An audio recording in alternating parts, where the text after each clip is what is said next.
Ada hal yang menarik yang belakangan kemudian diperbincangkan. Presiden pada akhirnya ngeri dengan kondisi perekonomian kita setelah sebelumnya 2 minggu lalu ini muncul video ketika Presiden marah-marah saat rapat terbatas. Yang sebenarnya kemarahan Presiden itu sudah terjadi beberapa waktu sebelumnya, mengingat kondisi yang memang sudah disampaikan oleh banyak pihak. Tetapi sebelum kita memulai dan melanjutkan acara ini, kita simak dulu tayangan berikut ini.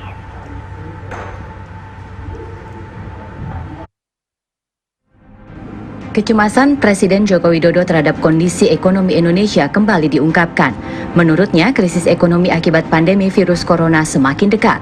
Bahkan negara tetangga Singapura sudah resmi masuk ke dalam resesi setelah secara berturut-turut di kuartal pertama dan kedua, ekonomi negeri singa terkontraksi 41,2%, sementara secara tahunan ekonominya minus 12,6%. Sejumlah lembaga internasional seperti Organisasi Kerjasama dan Pembangunan Ekonomi atau OECD memperkirakan ekonomi dunia terkontraksi dan mencapai minus 6 hingga minus 7,6%.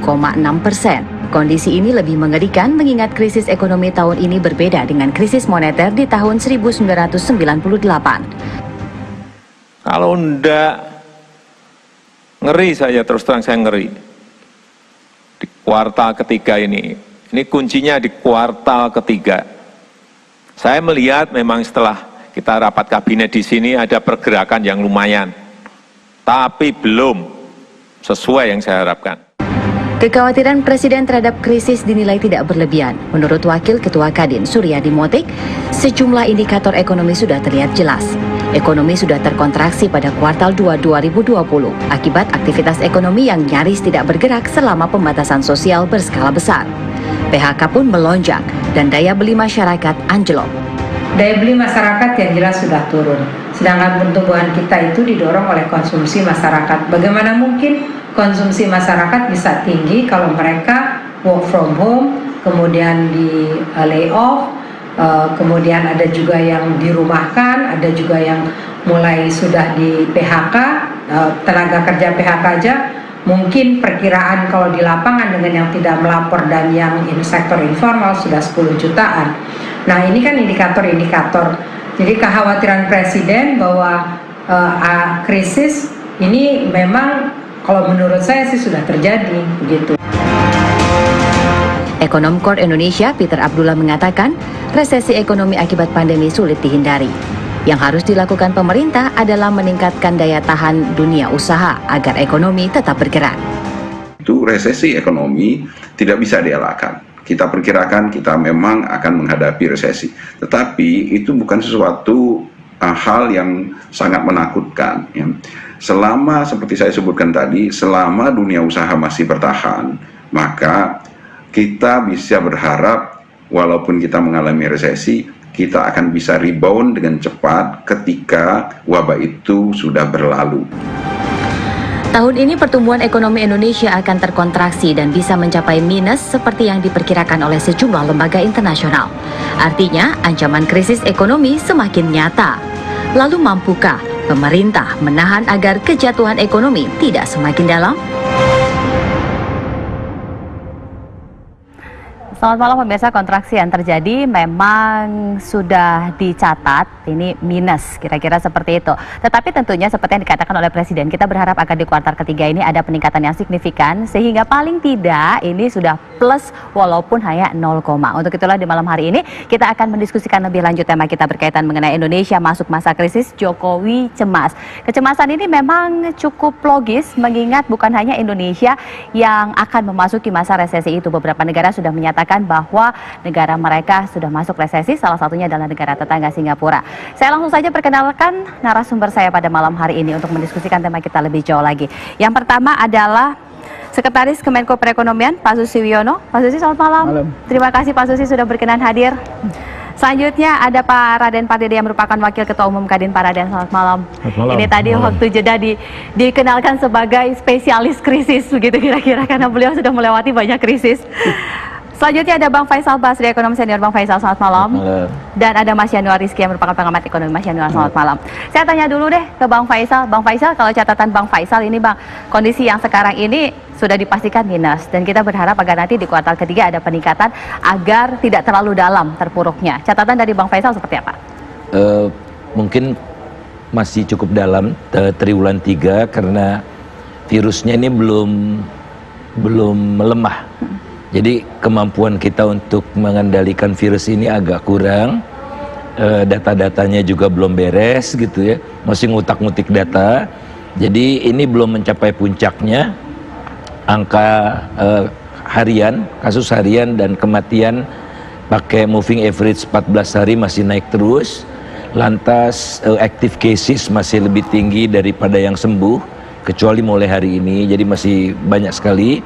Oleh karena itulah saya rasa fokus kalau kita ingin cepat, testing dari sekarang kalau bisa 200.000 sehari, kalau bisa ya.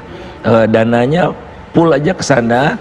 Kalau satu orang 100.000, 10 juta orang kira-kira cuma 1 triliun ya. Bandingkan dengan pengusaha sawit yang dapat 2,8 triliun, kecil sekali lah. Ini buat 10 juta rakyat gitu. Jadi itu kuncinya. Kalau masih bertele-tele, kemungkinan besar triwulan 3 justru mencapai puncaknya. Namun tolong jangan dibandingkan dengan Singapura. Singapura itu minusnya 40%. Kenapa? Karena ekspornya 2 kali PDB. Nah, ekspor kita diumumkan hari ini masih tumbuh 12% itu. Bulan Juni dibandingkan dengan bulan Mei naik gitu. Jadi ekspor impor kita itu praktis nol terhadap PDB. Jadi dia impor kita turun lebih cepat daripada penurunan ekspor, sehingga efeknya positif buat ekonomi. Jadi tolong jangan dibandingkan dengan Singapura yang PDB-nya hampir ekspornya yang hampir 2 kali lipat dari PDB. Mungkin kita harapannya positif tahun depan lah gitu. Dan diawali dengan recovery yang cukup berarti pada triwulan keempat mudah-mudahan. Tapi kalau kita melihat evaluasi yang sudah dilakukan sampai sejauh ini Bang Faisal, selain catatan mengenai kebijakan-kebijakan kesehatan yang sepertinya agak lambat. Nah, ini kalau kita kaitkan dengan kebijakan ekonomi yang sudah diambil, apakah sampai sejauh ini sudah on the track sehingga tidak terlalu dalam? Saya rasa segala upaya telah dilakukan. Defisit terus diperlebar sampai untuk Perpres 72 tahun 2020 itu lebih diperlebar lagi untuk menunjukkan keseriusan pemerintah menjaga daya beli ya semaksimal mungkin buat masyarakat yang rentan, kemudian juga untuk UMKM serta bumper untuk perusahaan-perusahaan yang mengalami masalah lewat pembiayaan bank yang dananya dikucurkan oleh pemerintah ke bank-bank terbesar itu. Tapi Jokowi masih cemas, Bang. Apa kemudian yang masih menjadi catatan yang sepertinya kalau Bang Faisal lihat dari hasil analisis dengan kebijakan yang ada dan progres yang terjadi, ini masih miss itu di mana? Yang bikin geram Pak Presiden kan penyerapan anggaran yang rendah gitu ya. Harusnya kalau penyerapannya di atas yang biasa, itu mungkin kita bisa betul-betul triwulan ketiga udah mulai menurun gitu. Udah artinya sudah semakin membaik. Itu kegeraman pertama. Kemudian yang kedua, saya rasa ada koreksi-koreksi. Harapan saya bansos segera dialihkan dari barang ya, sembako ke cash ya. Jadi saya dengar ini sudah akan dilaksanakan karena ini justru menekan. Kalau dikasih dikasih barang itu 20% udah hilang untuk pengemasan, untuk petugas, untuk macam-macam, sehingga dana 68 triliun untuk sembako ini bisa full didapat dan mencapai sasaran yang optimal. Karena apa? Setiap orang kebutuhannya beda-beda. Kalau saya kena diabetes, saya tidak bisa terima beras, tidak bisa terima gula kan. Kalau saya punya bayi, saya tidak bisa beli susu karena nggak ada paket susu di situ. Jadi berikanlah fleksibilitas pada masyarakat sesuai dengan kebutuhannya. Kalau ada penyimpangan, ada yang dibelikan rokok, itu kan mungkin 1 per mil gitu ya. Tapi secara teoritis masyarakat lebih dipuaskan, lebih memenuhi sasaran kalau mereka diberikan keluasan untuk memilih barang apa yang mereka paling butuhkan.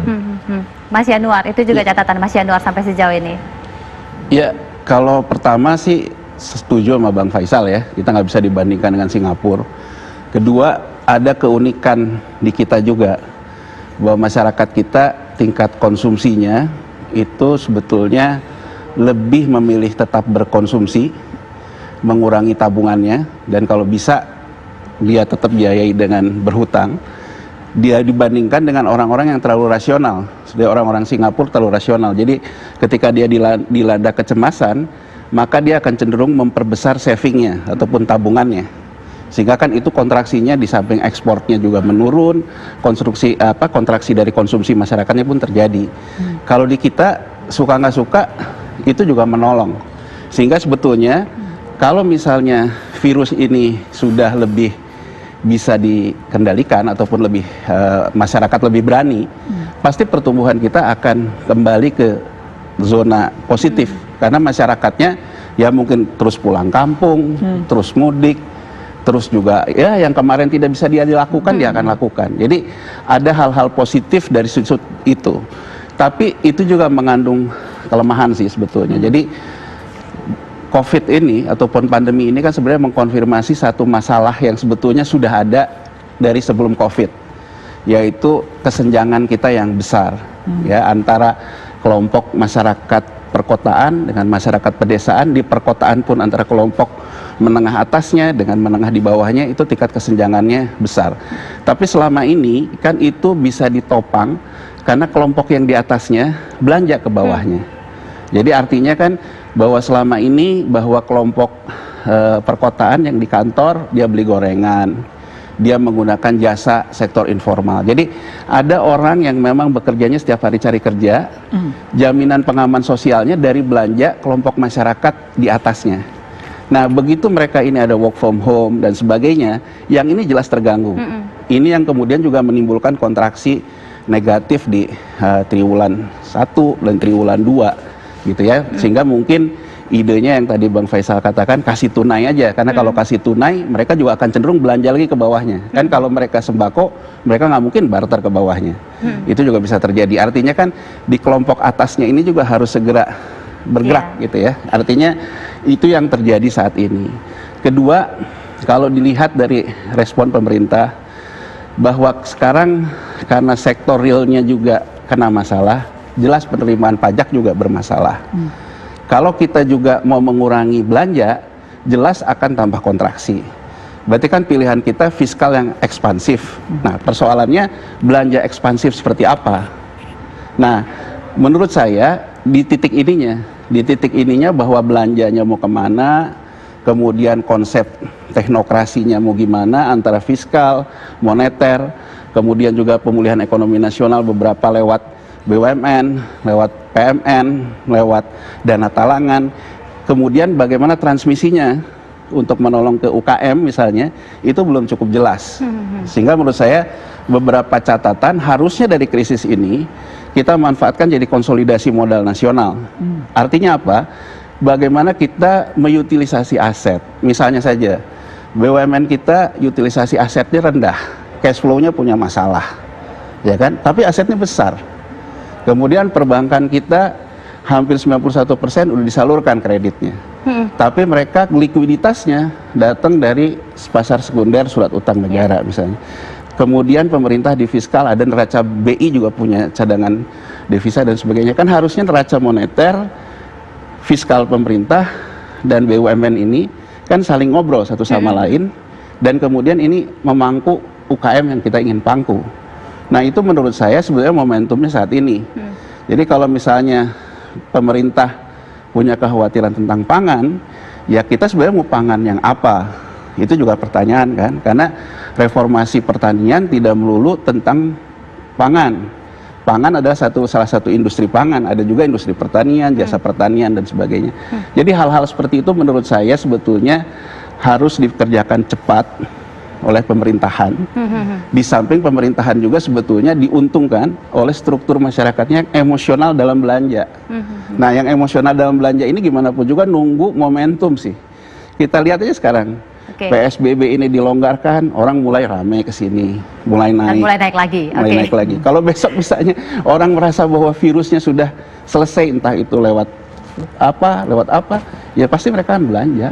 Sebenarnya ini momen yang tepat untuk melakukan konsolidasi berkaitan mengenai celah-celah yang selama ini masih menjadi permasalahan. Tetapi apakah upaya untuk percepatan ini sudah dirasakan oleh pengusaha setelah Pak Jokowi marah-marah dan Pak Jokowi juga merasakan kecemasan yang sangat signifikan ataupun terus meningkat ini? Sesaat lagi nanti kita akan tanyakan pada Pak Raden, termasuk juga strateginya seperti apa dari Kemenko Perekonomian. Pak Susi akan tahu dan akan menjelaskan lebih gamblang lagi. Jadi tetaplah bersama kami.